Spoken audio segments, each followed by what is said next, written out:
Hello friends, मैं सविता स्वागत करती हूँ आप सभी का अपने यूट्यूब के इस चैनल में। आज की वीडियो में मैं आपके लिए लेकर आई हूँ हिस्ट्री 11th क्लास का चैप्टर 2 से रिलेटेड मल्टीपल चॉइस क्वेश्चंस। तो चलिए स्टार्ट करते हैं आज की वीडियो। पहला क्वेश्चन है, मेसोपोटामिया सभ्यता की निम्न में से कौन सी विशेषता है? पहला, शहरी नगरीय सभ्यता, लेखन कला का विकास, सुदूर देशों से व्यापार, उपरोक्त सभी। तो इसका सही आंसर है उपरोक्त सभी, क्योंकि मेसोपोटामिया नगरीय सभ्यता थी, लेखन कला का भी विकास वहां पर हुआ था, दूसरे देशों के साथ व्यापार भी था दजला और फरात नदियों के थ्रू। तो ये सारे ही पॉइंट्स सही हैं। नेक्स्ट, वारका शीर्ष कहां से प्राप्त हुआ है? उर, उरुक, बेबीलोन, मारी। तो इसका सही जवाब है वारका शीर्ष जो है, स्त्री का शीर्ष, वो उरुक शहर से प्राप्त हुआ है। नेक्स्ट, एनमार्कर किस शहर का शासक था?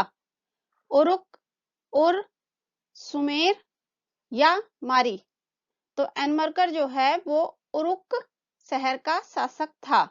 गिलगेमिस के बाद एनमार्कर ने वहां पर शासन किया था। मेसोपोटामिया की दुनिया को सबसे बड़ी देन क्या है?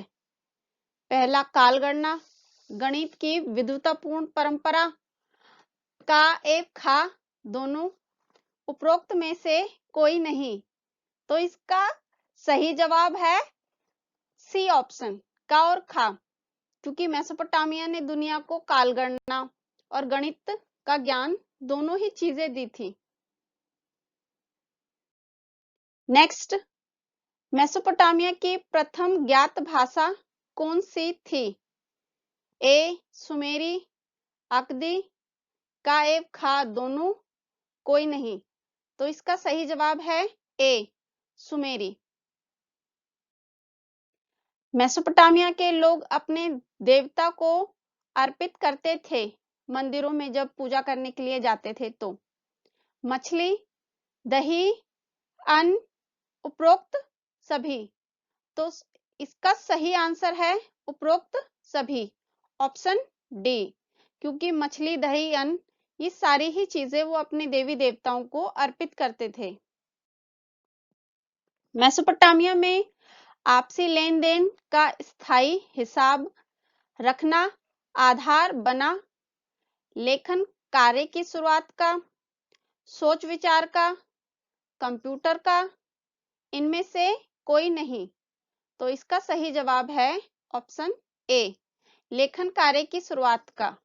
मेसोपोटामिया के लोगों को जब व्यापार करना स्टार्ट किया उन्होंने, तो अपनी चीजों का हिसाब किताब रखने के लिए उनको एक लिखने की जरूरत पड़ी, ताकि उनके पास एक रिटर्न में रिकॉर्ड रहे। नेक्स्ट, दक्षिण मेसोपोटामिया के लोगों का उर देवता था सूर्य का देवता, चंद्र देवता, वायु देवता, नेक्स्ट आकाश देवता।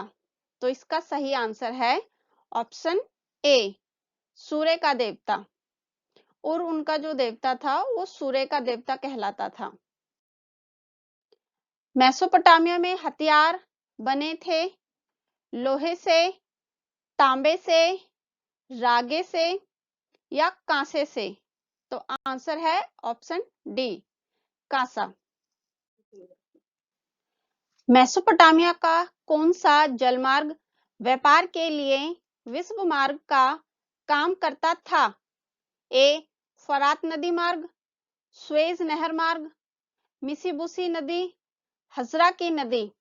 तो इसका सही आंसर है ऑप्शन ए, फरात नदी उस समय में विश्व जलमार्ग के रूप में काम करती थी। नेक्स्ट है fill in the blank. Mesopotamia की देवी इनाना डैश देवी थी। आंसर है प्रेम एवं युद्ध की देवी। वारका शीर्ष नामक मूर्तिकला का प्रसिद्ध नमूना मेसोपोटामिया के डैश नगर से मिला है।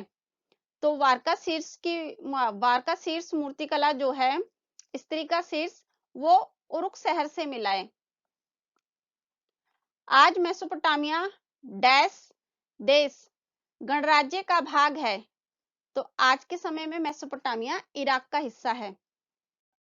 नेक्स्ट है ट्रू फॉल्स। मेसोपोटामिया के लोग अपने देवता को मछली अन्न अर्पित करते थे। तो ये आंसर जो है, ये ऑप्शन बिल्कुल सही है। गिलगेमिस उरुक शहर का शासक था। ऑप्शन जो है वो बिल्कुल सही है। गिलगेमिस जो है उरुक शहर का शासक था। मेसोपोटामिया में मिली पहली पट्टिका 2500 ईसा पूर्व की है। तो ये ऑप्शन जो है गलत है, क्योंकि मेसोपोटामिया की पहली पट्टिका जो है वो 3200 ईसा पूर्व की है। अब वन लाइन आंसर 18। मेसोपोटामिया का क्या अर्थ है?